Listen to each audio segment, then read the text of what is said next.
안녕하세요. 소리의 가치입니다. 구독과 좋아요, 알림 설정 부탁드려요. 오늘의 사연 시작할게요. 30대 남자이고 5살 아이 한 명 있습니다. 결혼 초부터 아내랑 사이가 좋지 않았고 맞춰가는 시간이라 생각하며 참고 지냈습니다. 아내는 항상 자기 말이 맞으며 무조건 자기가 하고 싶은 대로 해야 직성이 풀리는 성격이고 화가 났을 땐 막말을 심하게 하네요. 또 본가 부모님하고 사이도 안 좋습니다. 특히 돈 이야기를 많이 합니다.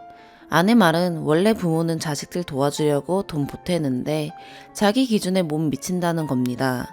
시댁에 갈 때 며느리가 돈 받는 재미로 가는 거고 50만원, 100만원씩 줘야 되는데 10만원씩 주는 건 주는 것도 아니랍니다. 그러면서 시댁에 안 간다고 합니다. 또 저랑 싸우면 저희 부모님께 전화해서 소리 지르고 난리를 칩니다. 한 번은 부모님께서 먹을 걸 택배로 보내주셨는데 반품해서 돌려보내고 전화해서 영 끊고 살 건데 왜 보냈냐고 아들 손주 볼 생각하지 말고 살라고 했답니다. 저하고 싸울 때면 몇 번이고 반복이 되네요. 그래도 아기가 아직 어려서 참고 살려고 하는데 이제 너무 지치고 힘드네요. 부모님 얼굴도 작년에 한 번 뵙고 뵙지 못했습니다. 아내가 본가에 간다고 하면 싸우게 되니까 그래도 가정을 평화롭게 지키려고 맞추며 살려고 하는데 나아질 기미가 보이지 않습니다. 자기 마음에 안 드는 일이나 아이 어린이집 보내야 되는데 보낼 책이 안 보이면 일하고 있는 저한테 연락해서 짜증내고 퇴근해서 집에 오면 찾아놓으라고 명령조로 얘기하는 걸 싸우기 싫어서 그냥 넘어가곤 했는데 참고 살기 너무 힘드네요. 제가 직장 때문에 타지에 있다 보니 주변에 아는 사람도 없고 만나는 사람도 없으니 점점 더 피폐해집니다. 지금 외벌이인데 아내가 제 신용카드를 쓰는데 도무지 제 월급을 고민 안 하고 그냥 쓰더군요. 아이 비싼 옷도 많이 사고 주변 사람들 만나서 외식도 자주 합니다.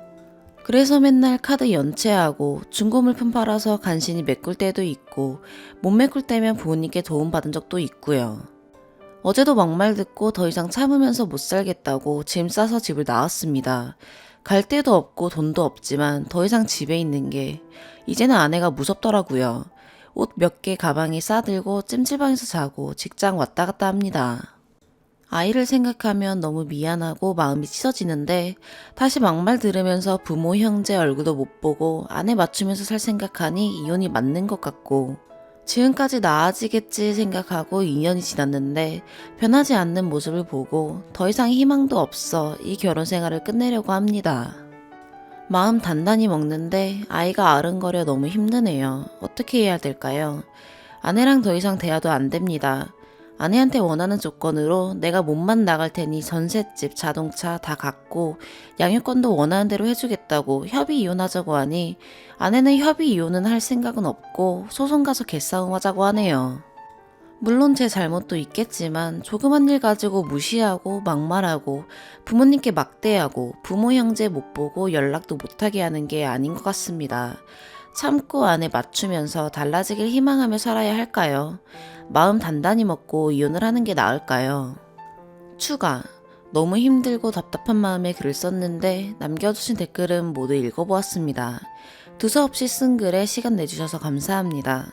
너무 제 중심적으로 글을 쓰니 의문을 갖는 부분들이 많으신 것 같아서 조금 해소가 되지 않을까 하는 마음에 글을 좀 더 남겨봅니다. 첫 번째, 과거에 사고쳐서 지금 아내한테 이런 대우를 받는 거다. 저는 여자, 도박, 술 등 사고를 친 적은 없습니다. 그런 게 이유라서 저런 대우를 받는다면 참고 살겠죠. 이유가 있는 상황이니까요. 아내는 직장 생활을 해본 적 없고 결혼 전 자영업을 하다가 결혼하면서 그만두었습니다. 두 번째, 집을 아내가 해와서 권력 구도가 아내 쪽으로 치우치고 그래서 남편이 집을 나간 거 아닌가요? 이 부분은 어느 정도 동감하는 부분도 있습니다. 결혼할 때 집을 구할 때 돈이 모자란 부분은 아내 쪽에서 도움을 준 부분이 있고 자가는 없고 현재 전세 대출 받아서 살고 있습니다. 대출금도 제가 내고 있고요. 그리고 제가 집을 나온 건 가장 큰 이유가 아이입니다. 이번에 싸우고 집을 나오기 전에는 저는 집에 있고 아내는 지인 집에 있었고 전화로 싸웠습니다. 일 끝나고 집에 바로 오느라 깜빡하고 빼빼로 안 사왔다고 하니 저보고 제정신이냐고 정신 나간 놈이라고 하더군요. 집에 갈 테니 싸움 준비하라고 하더라고요. 그 말 듣고 아이 앞에서 싸우는 모습 혹은 제가 참아도 아내는 화나면 아이 앞에서 참지 않고 소리를 지르기 때문에 혹여나 아이한테 그런 모습 보일까봐 피한 거고요. 그러면서 또 이런 일이 몇 달에 한 번씩 반복되니 지쳐서 같이 못 살겠다고 말했습니다. 그랬더니 당장 나가라고, 아이랑 지인이랑 같이 살 테니 집을 나가라고 하더군요. 또 그런 식으로 집을 나가면 문을 잠궈서 며칠을 못 들어오게 한 적이 많아서 짐 싸들고 나온 겁니다. 세 번째, 결혼 전엔 몰랐냐고 하시는 물음에는 결혼 전에는 화가 나도 서로에 대해 심하게 터치하지 않았고 너무 화가 난다 해도 그 자리를 피해 있거나 하지 공격하진 않았거든요. 근데 결혼하니 사람이 감정적으로 대하고 화나면 참질 않고 분출해버리니 감당이 안 됩니다. 네 번째, 제가 집을 나온 이유 중 하나인데 아내가 화가 나면 경찰에 신고합니다. 제가 경찰에 신고가 접수되면 불리한 직업을 가지고 있는데 이를 알아서 싸울 때마다 당장 내 말대로 안 하면 너무 무서우니 경찰을 부른다고 협박을 하더군요. 이게 본인 화가 나면 감정 조절을 못하고 저를 어떻게든 굴복시켜야겠다는 생각으로 하는 것 같아요. 폭언, 폭력 없었는데 벌써 작년부터 싸우고 경찰에 5번이나 신고를 했습니다. 신고에서는 제가 밀쳤다고 진술을 하더군요. 이게 아니라고 길게 반박해도 직장이 있는 저만 불리해지니 아내 쪽 말에 따른 게 후회됩니다. 결혼 초기에도 경찰에 신고를 한 적이 있는데 그 이후로 제가 직장에서 곤란해지는 걸 알고 그걸 가지고 협박하고 공격수단으로 이용합니다. 그래서 이번에도 마주치면 경찰을 부를 것 같아서 나온 거고요. 그리고 결혼 초에 처음으로 싸우고 경찰에 신고한 적이 있습니다.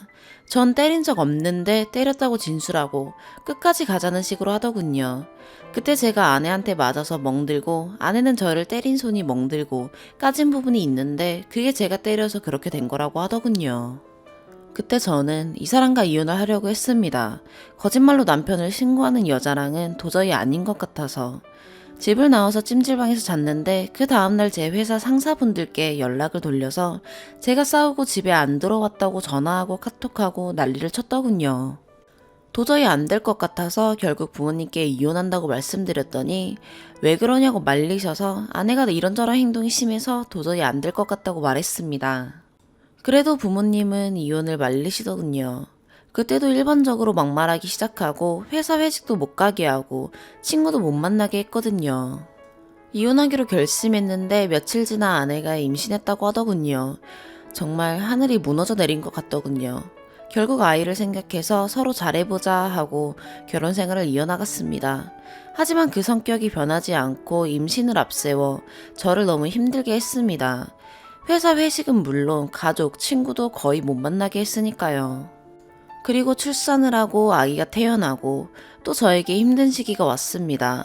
아이를 처음 볼 때라 투닥거리는 게 많았는데 그때마다 화가 나면 50일도 안 된 애를 놔두고 그냥 집을 나가버리고 친구네 가서 자거나 찜질방에서 자고 안 들어오는 겁니다. 그러면 저는 회사를 못 가거나 늦게 들어오면 회사를 지각 처리하고 출근을 했었죠. 물론 사회생활에 너무 큰 지장이 있었고 아이가 2시간마다 깰 때라 새벽에도 아이를 보고 출근하느라 너무 힘들더군요. 아이 낳기 전 감정의 골이 남아있는데 계속 그러니 몸과 마음이 너무 지친 상태였습니다. 그래서 다시 한번 이혼을 깊게 생각하게 되고 아내가 또 방에 나가 안 들어온 날 저는 회사에 못 나가게 되었고 이렇게 생활하면 회사 생활을 더 이상 할 수도 없다고 생각했습니다. 결국 50일도 안 된 아이를 데리고 본가로 데리고 가서 사정 얘기를 하고 맡겼습니다. 결국 그동안 있었던 이야기를 하고 이혼 생각을 말하였습니다. 어머니도 끝까지 제가 사무라고 말리셨습니다.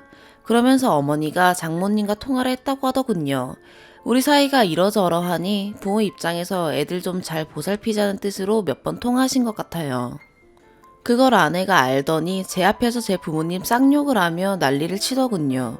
어떻게 자기 엄마한테 전화해서 이래라 저래라 하냐고, 미친 거 아니냐고, 저보고 마마 보이냐고 난리를 치더군요.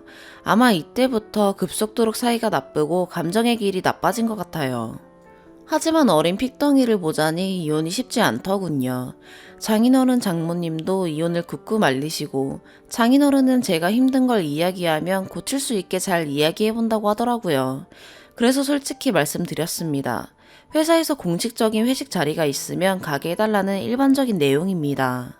장인어른도 잘 말해볼 테니 도움을 주겠다고 하신 말씀에 희망을 얻고 이혼하려고 하는 마음을 접었습니다. 근데 시간이 좀 지나고 아내가 하는 말이 제가 그때 이혼 결심하고 아내에게 이런저런 얘기하다 나온 얘기를 부모님께 말씀드린 게 화난다 하고 저희 어머니가 장모님께 연락드린 건 잘못된 행동이라고 자기한테 사과하라고 했습니다. 그래서 전 이래저래서 미안하다고 잘못했다고 사과했고 아내가 저희 어머니께도 사과를 받고 싶다고 하여 저희 어머니께도 말씀드려서 아내한테 사과를 하도록 했습니다. 물론 제 가정의 평화만 가져다 준다면 이 정도는 문제가 아니라고 생각했습니다. 감정적으로 힘들어도 가정의 평화가 최우선이라고 생각했으니까요. 하지만 아내는 4년이 지난 지금도 계속 그 이야기를 하고 저와 싸우면 부모님께 전화해서 저 얘기를 하면서 난리를 칩니다. 5번째, 현재 형편 문제입니다. 아내는 상당히 꾸미기를 좋아하고 남들한테 보여주기 좋아하는 성격입니다. 이 부분도 결혼 전에는 이 정도일 줄은 몰랐습니다.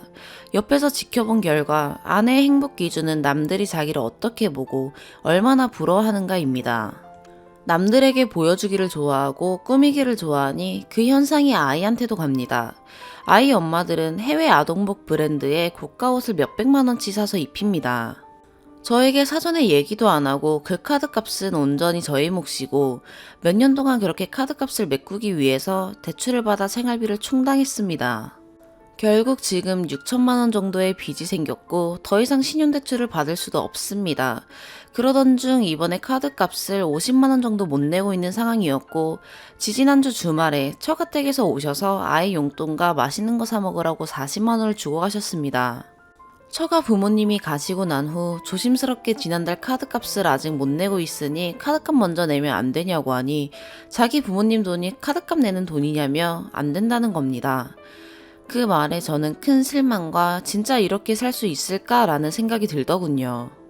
그렇게 또 서로 말이 오가고 며칠이 지난 빼빼로데이에 결국 위에서 말한 일이 터지고 집을 나오게 된 겁니다. 혹시나 해서 말씀드리는 건데 연체된 카드값은 아이 옷 사입히느라 나온 할부 카드값입니다. 살 때 저에게 말도 안 했던 내용이고 카드값이 모자라서 이전에 본가에서도 몇백만 원씩 도움받아서 낸 적이 있습니다. 저는 부모님이 힘들게 번 돈이지만 우리 가정을 위해 아깝단 생각을 안 했는데 아내는 다른가 봅니다. 주작이라는 분도 계신데 주작은 아니고요. 며칠은 회사 퇴근 후 찜질방에서 자고 결국 고시원 잡아서 집에 안 들어가고 있는 상황입니다. 길진 않지만 며칠 동안 많은 생각을 했습니다. 아이 생각만 하면 너무 마음이 아프고 아빠 찾지는 않을까, 혹여나 심리 상태나 감성에 나쁜 영향을 미칠까봐 너무 걱정이 되더군요. 어제는 아내 폰으로 아이에게 영상 전화가 와서 울면서 보고 싶다고 하더군요. 그래서 회사에서 일해서 집에 못 들어간 거라고 미안하다고, 그리고 한 걸음에 달려갔더니 집 문에 잠겨 있고 열어주지도 않더군요. 어느 정도 예상은 했습니다. 예전에도 몇 번이나 집 문 잠그고 아이 내세워서 저를 힘들게 했거든요. 아내한테 아이가 큰 무기고 제 직장이 큰 약점이라고 생각하는 것 같습니다. 그거면 저를 조정 혹은 길들일 수 있고 마음대로 할 수 있다고 생각합니다. 그래도 몇 년은 괜찮아지겠지란 생각으로 지내왔지만 처음과 달라지지 않는 상황 때문에 더 이상 버틸 수가 없을 것 같아요. 이성은 이혼해야 된다고 생각하지만 아이한테 나쁜 영향이 미치지 않을까 염려되고 걱정돼서 쉽지가 않네요. 제가 일부러 아이를 놓고 나왔다는 말씀하신 분도 계신데 절대 아닙니다. 그 상황에 아이는 아내랑 있었고 아내랑 마주치게 되면 일이 커지게 될까봐 나오게 된 겁니다. 지금 회사 체계상으로나 아이와 공감대도 많이 형성되어 있어 아이 저 혼자 케어할 수 있습니다. 다만 아내와 자극적인 마찰을 피하기 위해 보고 싶어도 가고 싶어도 참는 중입니다. 물론 저도 잘한 거 없다고 생각합니다. 아내도 저를 만나서 저렇게 변한 게 아닐까라는 생각도 들고요. 아내가 봤을 땐 제가 고집 피울 때도 있고 자기를 열받게 하는 부분도 있을 테고 자기 말대로 안 해서 답답한 부분이 있겠죠. 그래도 최대한 저는 소리도 안 지르고 제 생각을 얘기하고 아니면 시간을 갖고 생각해보자는 의견인데 아내는 그렇지 않고 오로지 자기 생각대로만 움직여야 되는 사람이라서 그 부분을 제가 현명히 대처하지 못한 것도 있는 것 같고요. 소중한 댓글들을 보고 답변 형식으로 쓰려고 한 게 많이 길어졌습니다. 글 솜씨가 없어서 읽기 어렵고 이해가 안 되는 부분도 있을 거라 생각이 됩니다. 그래도 연 없는 사람의 긴 글 읽어주셔서 감사하고 댓글 하나하나 보며 마음을 다지고 냉정한 판단을 내리려고 노력 중입니다. 고맙습니다. 두 번째 사연입니다. 안녕하세요. 요즘 너무나 힘든 마음에 결혼 선배님들께 조언을 구하려고 글 써봅니다. 정말이지 요즘은 어디 가서 뛰어내리고 싶은 생각뿐입니다. 저는 29살이고 신랑은 32살입니다. 결혼한 지는 2년 지났어요.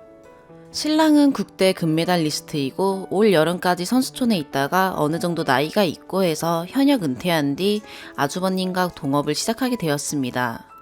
원래 아주머님이 하시던 사업에 자본 투자하여 숟가락만 살짝 얹었고 코로나 여파로 사업이 더욱 번창하면서 많은 돈을 벌었습니다. 현재도 그렇고요.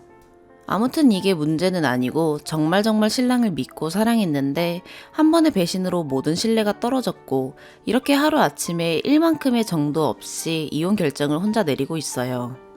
하지만 신랑은 죽어도 이혼을 안 해줄 것이며 같이 안 살 거면 아이도 뺏어갈 것이라며 협박과 회유를 반복하고 있습니다. 제가 정말 딱 한 번만 참고 신랑을 용서해도 되는지 제가 별거 아닌 일로 극단적이고 오버하는 건지 진지하게 봐주고 조언해주세요.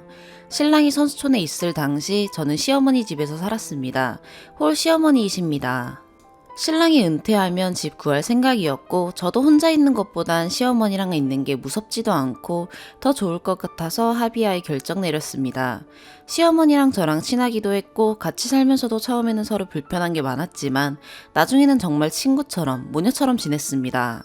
그러다 제가 임신을 하였고 신랑도 은퇴 후 시어머니 집으로 들어왔습니다. 출산하고 사는 돌이 좀 한 뒤 집을 얻자 결정하였고 저도 시어머니가 너무 좋고 편했으니까 집을 빨리 구하지 않아도 상관없었습니다. 정말 이번 일이 있기 전까지는 매일 행복했습니다. 그러다 저 임신 8개월 때 아주버님이 형님과 별거를 시작하시면서 시댁으로 들어오셨습니다. 아주버님도 좋은 분이셨고 속 깊은 사정은 모르나 형님의 씀씀이와 잦은 외박으로 트러블이 많다는 정도로 알고 있었습니다. 그렇게 살다가 제가 예정일 얼마 안 남긴 상태에서 친정아빠가 밭에 가셨다가 수로 밑으로 수락하시는 바람에 발이 골절되는 사고가 났고 사고 난 뒤 발에 붓기가 좀 가라앉으면 바로 수술하셔야 했기에 수술 전에 아빠 얼굴이라도 봐야 할 것 같아서 다음날 아침에 저 혼자 친정집으로 왔습니다. 신랑은 일이 너무 바쁘니 이틀 뒤에 온다 하였고 미안해하고 걱정하는 신랑을 안심시킨 후 아빠랑 엄마를 만난 뒤 저는 친정집에서 잤습니다. 신랑은 보통 일이 밤 10시쯤 끝납니다. 그날은 신랑이 아주버님과 일 끝나고 술 한잔 한다기에 그렇게 알고 저는 잠이 들었습니다. 잠깐 잠들었다가 눈 뜨니 밤 11시가 조금 넘었고 신랑한테 부재중 2통이 와 있길래 전화하니 폰이 꺼져 있더라고요. 폰을 꺼놓을 사람이 아닌데 좀 의아했지만 뭐 배터리가 없으려니 생각했습니다. 그런데 정말 이상하게도 그 설명 못할 쎄한 느낌에 고민하다 늦은 시간에 시어머니께 전화해서 어머니 제가 잠이 들어서 오빠 전화를 못 받았는데 폰이 꺼져 있어서 걱정되네요 하니까 시어머니가 아까 들어와서 벌써 잠들었다 하시더군요. 일 끝나고 술 먹었는데 벌써? 하는 마음이 들었지만 간만에 술 먹은 것도 있고 시어머니가 그렇게 말씀하시니 뭐 당연히 그렇게 믿었죠. 그렇게 전화 끊고 5분 뒤에 아주버님께 전화가 와서 받으니 우리 재수씨 땡땡이 3잔 먹고 취해서 집에 금방 들어왔어요. 걱정 말고 푹 자요 하시길래 웃으며 네 감사해요 아주버님도 푹 쉬세요 답한 뒤 전화를 끊었습니다. 다음날 아침에 신랑에게 전화가 와서 어제 술 몇 잔 안 먹고 갑자기 훅 갔는데 충전도 못하고 잠들었다면서 미안하다 호들갑 떨길래 그럴 수도 있지 괜찮다 말해줬습니다. 그렇게 아침에 아빠 병원 갔다가 내일 수술하신다기에 수술 끝나는 것까지 보고 가려고 하루 더 있을 생각으로 있는데 형님한테 전화가 오더라고요. 동서 어디야? 뭐해? 급하게 물으시길래 사연 설명드리니 한숨을 쉬면서 어제 땡땡 아빠랑 도련님 어디서 잤어? 하시는 겁니다. 너무 뜬금없는 질문이라 당연히 집에서 주무셨죠 하니까 확실해? 정말 확실한 거야? 라고 계속 물으시더라고요. 그래서 제가 그럼요 어머니랑 아주버님이랑 통화도 했고 다 했어요 라니까 우선 아무한테도 말하지 말라며 카드 내역의 숙박업소에서 12만 2천 원 숙박업소 전에 어떤 곳에서 80만 원이 결제되었다고 말하시더라고요. 알아보니 80만원 결제된 곳은 유흥업소이고 12만 2천원이 결제된 곳은 유흥업소와 같은 건물의 숙박업소인데 전화로 물어보니 하루 숙박이 6만원이라 했대요. 12만원이라면 방 2개 잡은 거고 2천원은 뭔지 모르겠네요. 아무튼 그런 말씀을 형님이 하시는데 정말 너무 놀라고 황당해서 무슨 말씀을 하시는 건가 싶고 생각해보니 너무 쎄한 기분이 들면서 정말이냐고 되물으니 일단 혼자 알고 있어봐 하시는 겁니다. 그렇게 전화를 끊고 혼자 멍하게 있다가 엄마가 저에게 몸 무겁고 힘드니까 집에 가 있으라길래 집에 다시 와서 계속 생각하다 신랑한테 전화를 했어요. 도저히 못 참겠더라고요. 전화해서 어제 뭐 했어? 하니 뜬금없이 무슨 소리냐길래 다 알고 있으니 속이지 말라니까 잠깐 침묵하더니 5분만 있다 전화한다면서 끊더라고요. 그러고 전화 안 받다가 한참 뒤에 전화가 와서는 사실은 형이 형수랑 별거 문제로 힘들어하기에 술 한 잔 마시고 룸에 갔다가 술을 너무 많이 마셔서 형이랑 반잡고 잤다. 근데 정말 여자는 없었다 하더라고요.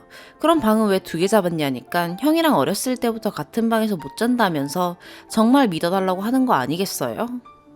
순간적으로 너무 할 말이 없더라고요. 신랑은 무슨 말을 계속 하는데 하나도 안 들리고 그럼 어제 시어머니와 아주버님의 말은 전부 거짓이었구나 싶은 마음도 들고 이게 무슨 상황이지? 싶은 마음밖에 안 들더라고요.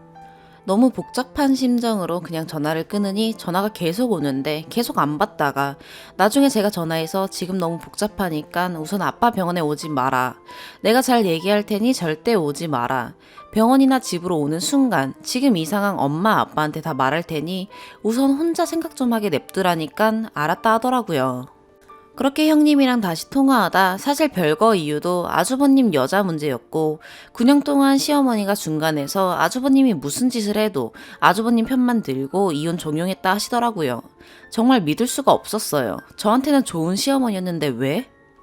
너무 복잡한 심정으로 형님께 여쭤봤죠. 형님, 신랑 말대로 술이 너무 취해서 여자 없이 숙박업소에서 잔 거 아닐까요? 하니 웃으시며 동서 아직 순진하구나. 내가 말을 못해서 그렇지 땡땡 아빠랑 도련님 옛날에도 둘이 주구장창 헛짓거리하고 다녔고 형제가 똑같아도 어찌 그리 똑같을 수가 있냐며 과거사 얘기를 하시는데 정말 눈물만 나오더라고요. 연애 1년 하고 결혼까지 너무 좋은 사람이었고 친정 부모님도 우리 선수, 우리 국가대표 하시며 동네 지인분들께 입이 닳도록 자랑하시며 우리 사회 애국자다, 태극기 중간에 세웠다 막 이렇게 좋아하시던 거 생각나면서 만감이 교차하더라고요. 이걸 믿어야 되나 싶다가도 형님이 너무 디테일하고 일관되게 하시는 말씀을 안 믿을 수가 없었어요. 그렇게 저녁까지 울다 잠들다를 반복하고 배가 아파서 화장실을 들락날락거리다 양수 터져서 119 타고 병원 갔는데 유도분만 시도하다 급하게 재앙절개했어요.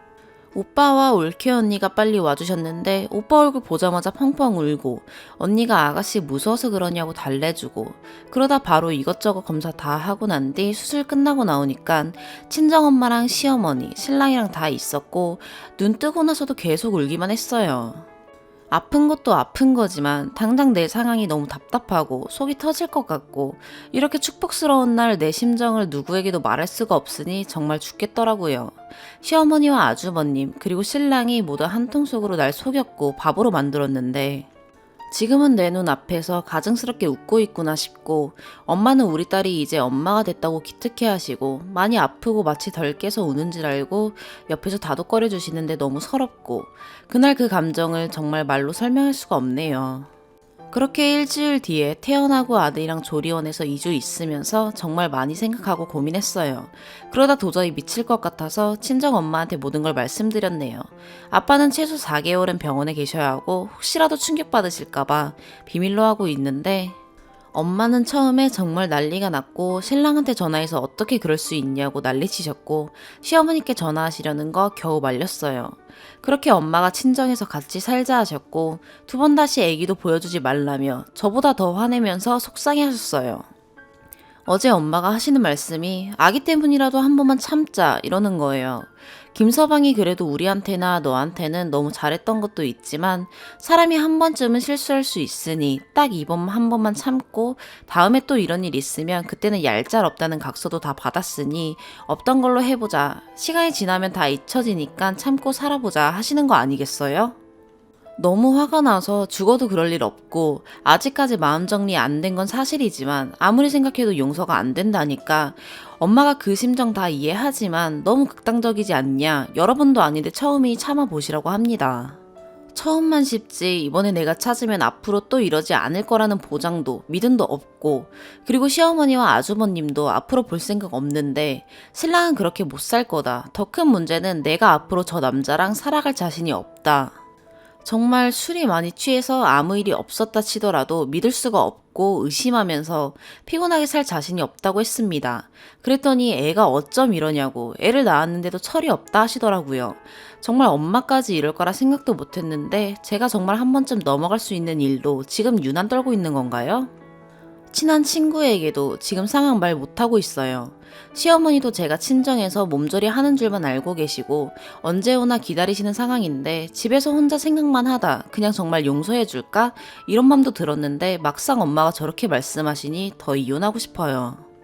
집 없고 아기랑 둘이 살 수 있는 상황도 충분히 되고요. 시어머니는 이 상황을 정말 모르시는 건지 모른 척을 하는 건지 한 번은 싸웠냐 물으시더라고요. 그러면서 원래 남자들은 살면서 한 번씩 속 썩이니까 너무 애달프게 잡아봐야 너만 힘들다고, 무슨 일인지는 몰라도 우리 이쁜이가 한번 봐줘라 하시는데 하고 싶은 말이 목구멍까지 올라오는 거 꾹 참느라 힘들었어요. 제가 정말 비정상적으로 오버하고 난리치는 거예요? 너무 혼란스러워요. 오늘 낮에는 그동안 굽신거리기만 하던 놈이 협박까지 했는데 친정엄마를 등 위에 업었다는 생각을 하는 건가 싶고 너무 혼란스러워요. 제발 진지하게 조언 좀 부탁드려요. 아빠한테 말씀드리면 아프신 몸으로 당장 찾아가신다고 할 게 뻔해서 우선은 참고 있어요. 아빠는 무조건 제 편이 되어주실 거라는 믿음이 있긴 한데 엄마 말씀 듣고 아빠도 엄마같이 그럴 수도 있을까봐 더 무섭기도 해요.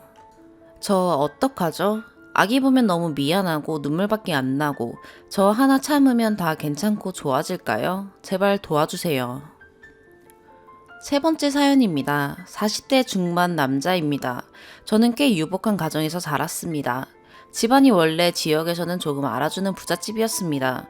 할아버지, 아버지 전부 자린고비까지는 아니어도 돈을 함부로 쓰지 않고 근면하고 성실하게 맡은 일 하시면서 그렇게 사셨습니다. 할아버지는 제가 국민학교 때 돌아가셨고 이후로 할머니, 아버지, 어머니, 저, 남동생 이렇게 5식구가 화목하게 잘 살았습니다. 할머니는 중학교 졸업을 앞두고 노안으로 돌아가셨습니다. 저는 4년제 대학 나와서 여기저기 일을 하다가 아버지 건물을 하나 맡아서 카페와 PC방, 작은 음식점 등을 관리했습니다. 반면 제 동생은 공부를 잘해서 이른 나이에 유학도 갔고 그쪽에서 작은 사업체를 꾸려서 나름대로 승승장구했습니다. 저는 30이 되기 전에 지금 와이프를 만나 결혼을 했고 동생은 거의 반비혼주의자라서 연애만 할 뿐 진지하게 만나는 여자는 없었습니다. 그러던 중 2011년에 어머니께서 병으로 돌아가셨습니다. 당시 연세 66으로 한창 때 나이라 저희 가족 모두 힘들어 했었습니다. 특히 아버지께서 많이 힘들어 하셨습니다. 그때 제 동생은 다시 호주로 돌아가야 하는 상황이라 제게 한 가지 부탁을 했습니다. 자기는 어차피 한국으로 돌아와 살 일이 거의 없기 때문에 부모님 재산에는 단 한 푼도 관여하지 않고 형인 저한테 일임할 테니 이제 혼자 되신 아버지를 형인 제가 돌아갔을 때까지 곁에서 모시고 살았으면 좋겠다는 말이었습니다. 이 부분은 감히 저 혼자 결정할 일이 아니었기 때문에 와이프에게 동생의 이야기를 전하고 어떻게 할지 물어봤습니다.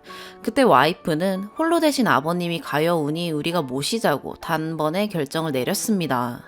제가 이런 일은 그렇게 쉽게 결정할 일이 아니니 오래 고민해보고 결정하자. 그리고 만약 모시기 싫다 해도 당신을 비난할 생각은 전혀 없다고 했습니다. 하지만 와이프는 자신은 이미 결정을 내렸으니 도련님한테도 그리 말하고 아버님을 모시자고 했습니다. 너무 고마웠고 감사했습니다. 소식을 들은 동생도 너무 고마워했습니다. 그렇게 저희는 제 아버지를 모시고 같이 살게 되었습니다. 그리고 아버지께서 저와 동생의 모습을 보시고는 고마우시게도 가지고 계셨던 재산 대부분을 제게 증여해 주셨습니다. 아버지와 저, 동생이 전부 서로에게 한 약속을 지킨 것입니다. 그런데 작년에 그만 동생이 교통사고로 유명을 달리하고 말았습니다. 전혀 예상하지 못했기 때문에 더 충격이고 더 슬펐으며 정말로 하늘이 무너져 내리는 줄 알았습니다. 어떻게 뒷수습을 하고 장례까지 치른 후 몇 달이라는 시간이 훌쩍 지났습니다. 아버지는 충격으로 많이 노쇠해지셨고 저도 그 모습을 보는 게 참 괴롭고 힘든 상황이었습니다. 그런데 올 봄이 오기 전 와이프가 아버님을 실버타운에 모시자고 하는 겁니다. 저도 아직 슬픔이 다 가시기 전이라 너무 황망해서 그게 무슨 소리냐. 아버지를 왜 실버타운으로 모셔야 하는 거냐 라고 정신없이 물어봤지만 와이프는 이제 아버지 연세가 많아지셨으니 실버타운으로 모시는 게 집에서 모시는 것보다 훨씬 낫다는 말만 되풀이했습니다.